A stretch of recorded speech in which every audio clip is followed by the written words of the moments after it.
And now I would invite Dr. Parul SONY, who is a RPC alumni and a wonderful glaucoma consultant from Complete Eye Care, Gurgaon. She will be talking about tilted and torted disc. Thank you, Shalini.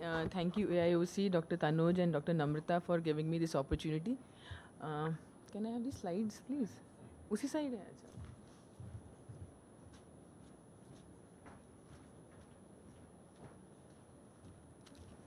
So after Dr. Jayalakshmi has spoken about, After Dr. Jayalakshmi has spoken about the optic disc assessment in myopia, I think I'll take it a little further ahead, and I will be talking about the tilted and the torted disc creating mayhem in the diagnosis of glaucoma.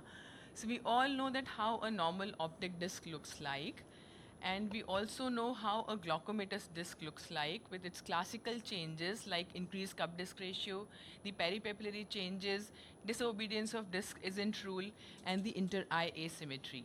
So why are we talking about tilted and torted disc? Because both tilting and the rotation of optic disc can cause dilemma in the diagnosis of glaucoma and also monitoring the progression of glaucoma, as Dr. Jayalakshmi has beautifully pointed out. Now, what is a tilted disc? Now, tilted disc is classically it is congenital, 80% bilateral. It is also known as Fuchs coloboma. It has an inferior nasal tilt of the optic disc with presence of inferior or inferior nasal crescent with ectasia of lower fundus or inferior staphyloma, and it is usually said to result from the hypoplasia of optic nerve head.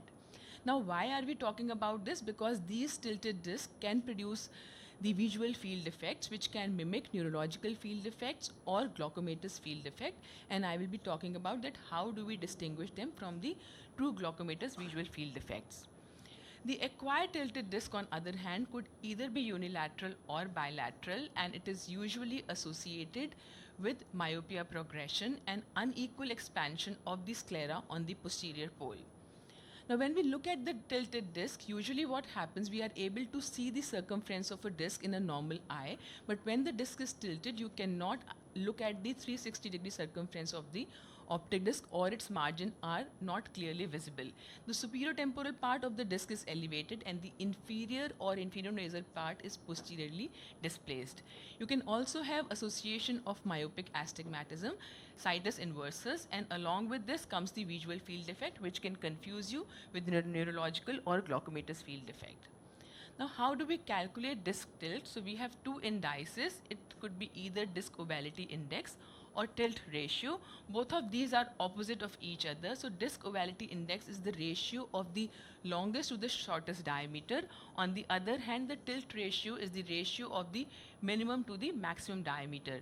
Now, both these ratios or indices are actually surrogate or indirect index for the disc tilt calculation, and if you have values which are more than 1.33 for ovality index or less than 0.8 for tilt ratio, these are considered as significant. But how do we actually see these disc tilt on? Actually is the imaging devices which actually helped us. So OCT or confocal laser scanning of ophthalmoscope. Now these devices can actually tell us about the disc tilt in true aspect. And how do we calculate? Again, in these cases, you draw a reference line and the line on the RP endpoints. And the angle between the reference line and the RP endpoints is taken as the disc tilt. Now, the tilting of disc can happen along the y-axis or it can happen along the x-axis. Now, why it is important? If it is happening along the x-axis, it is the horizontal tilt of the disc. But if it is happening along the, if it is along the x-axis, it is the vertical tilt. If it is happening along the vertical meridian, that is the y-axis, it is the horizontal tilt. When we talk about the vertical tilt, so mainly, especially if you have patients of glaucoma and the disc is tilting vertically, it can be associated with visual field effects which are occurring in the initial stages of glaucoma. So if you have a superior tilt, you can have inferior visual field effects, and if you have an inferior tilt, you can have superior visual field effects.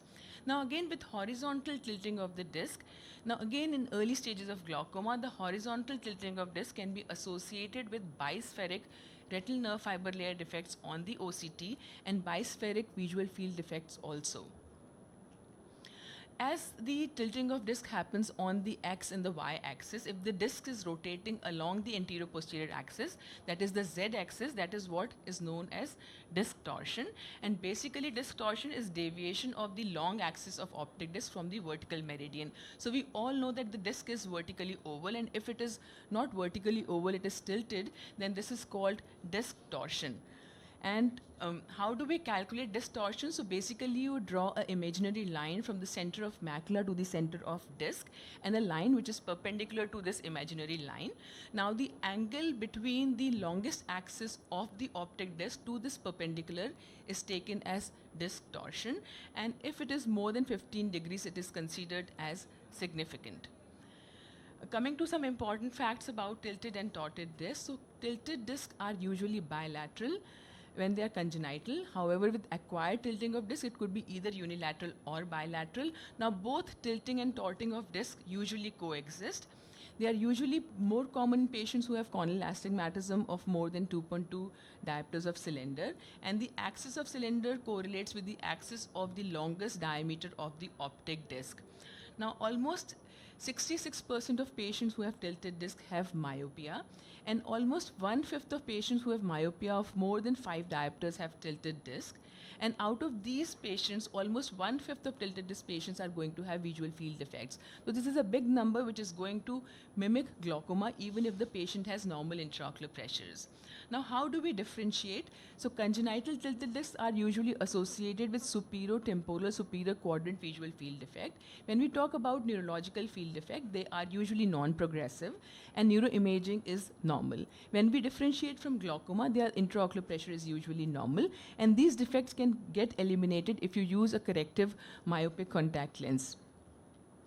Just to run you through a few examples. So this was a 47 years old female with tilted disc with visual field showing superior arcuate kind of a visual field defect. But again, if you look at the disc carefully, it had no signs of glaucoma, and the intraocular pressures were normal, and the visual field defects were non-progressive. Another patient, 22 years old, myope, the right eye was normal, the left eye had a tilted disc with a non-progressive visual field defects and intraocular pressures well within normal limits. Now, this was an interesting case, a 72 years old pseudophakic female who was on Latoprost RT for almost 15 years. There were no records of high intraocular pressure. Patient had visual field defects which looked quite like myopia, but they were non-progressive. So what we did, we stopped the anti-glaucoma treatment, and patient has been stable for last 3 years. And when we look at the disc carefully, the disc looks tilted. However, there are no signs of glaucomatous cupping or blood vessel changes seen in the disc. Another patient, 68 years old male, pseudophakic both eyes. Patient had a pre-treatment intraocular pressures of 24 and 28 millimeters of mercury. Patient was on Trivacom, and you could see the visual field defects were progressing. And once you look at it carefully, you can see there was tilting of the optic disc along with the cupping, the blood vessel changes, the peripapillary atrophy. So even if the disc is tilted and the visual field defects are there, you have to look at the disc very carefully to pick up the signs of glaucomatous cupping in these discs, which can be a sign towards presence of glaucoma. The last case, this was a 73 years old female, tilted disc on one eye. The other eye had a normal size disc with glaucomatous cupping. Patient had visual field defects in both the eyes. So again, the left eye had a visual field defect with tilting of disc and glaucoma. So we started the patient on anti-glaucoma treatment. So I would like to summarize by saying that tilted discs can create confusion in assessment and diagnosis of glaucoma due to abnormal OCT and visual field defects. This could lead to misdiagnosis, overdiagnosis, overtreatment, which definitely have a financial impact and also psychological impact and have side effects. So we should remember that we should not overdiagnose and put these patients on unnecessary treatment. We should always remember that visual field defects associated with tilted disc in absence of glaucoma are usually non-progressive. They are associated with normal intraocular pressure even if you run a diurnal variation and you correct them for corneal thickness. And disc definitely lacks the telltale signs of glaucoma. Thank you. Thank you, Dr. Parul. That was an amazing collection.